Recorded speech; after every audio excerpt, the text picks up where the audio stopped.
এবার মন চাচ্ছিল পাহাড়ে গিয়ে গাছের মধ্যে থাকা শুরু করব। যেই ভাবনা সেই সিদ্ধান্ত। চলে গেলাম বান্দরবান। কেননা এখানে পাহাড়ের উপরে বানানো এমন একটা প্রাইভেট ট্রি হাউস আছে যা পাহাড়ের অনেক উপরে এবং যার নিচে নদী ও সামনে মেঘ দেখা যায়, তাও খুব অল্প বাজেটের মধ্যে। ট্রি হাউসটা মূলত বান্দরবানের লামায় চাম্পাতলি বাজারের পাশে ওয়াইল্ডউড রিসোর্টেরই একটা অংশ। রিসোর্টে উঠতে করতে হয় ছোট্ট একটা ট্রেকিং করতে সামনে পড়ে প্রচুর বানরের দল, যেগুলো মূলত এর আশেপাশেই থাকে। আর ডেফিনেটলি বানরের সাথে খেলতে যাওয়ার চেষ্টা করবেন না, যতটুকু পারা যায় বানরের থেকে দূরে থাকার চেষ্টা করবেন। ট্রেকিং শেষে পাহাড়ে উঠতেই ডান দিকে দেখতে পারবেন পাহাড়ের খাঁজে ছোট্ট করে বানানো একটা ট্রি হাউস। সোজা কাঠের পাটাতনের মতো অংশ দিয়ে ভেতরে গেলে দেখতে পারবেন এর ছোট্ট গেট, যার নিচে একেবারে সোজা খাদ বা ফাঁকা। সামনে তাকালেই পাহাড়, যেখানে প্রায় মেঘ চলে আসে ভাসতে ভাসতে, আর তার সামনেই মাতামুহুরী নদী। ট্রি হাউসের ভেতরে মোটামুটি 2 থেকে 3 জন থাকার মতো জায়গা আছে। পাশে আছে জানালা, যেই জানালা দিয়ে বাইরে তাকালেই দেখতে পারবেন সামনে নদী আর মিরিঞ্চা রেঞ্জের সব পাহাড়। ট্রি হাউসে আসার বেস্ট সময় বৃষ্টির সময়, কারণ বৃষ্টির সময় এমন গাছের উপর থেকে ভাসতে ভাসতে পাহাড়ের বর্ষা এনজয় করা যায়। তবে শীতকালে আসলেও পাবেন এর অন্যরকম সৌন্দর্য।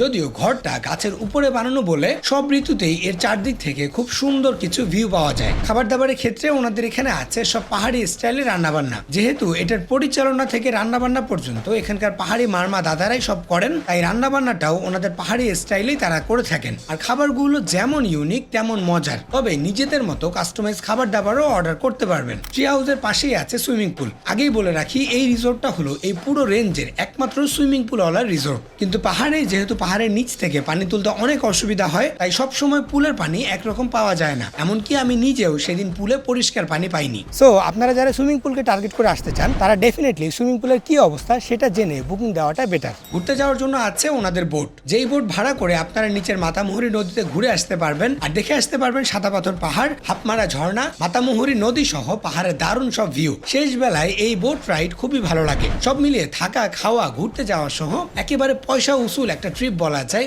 এই ট্রি হাউস।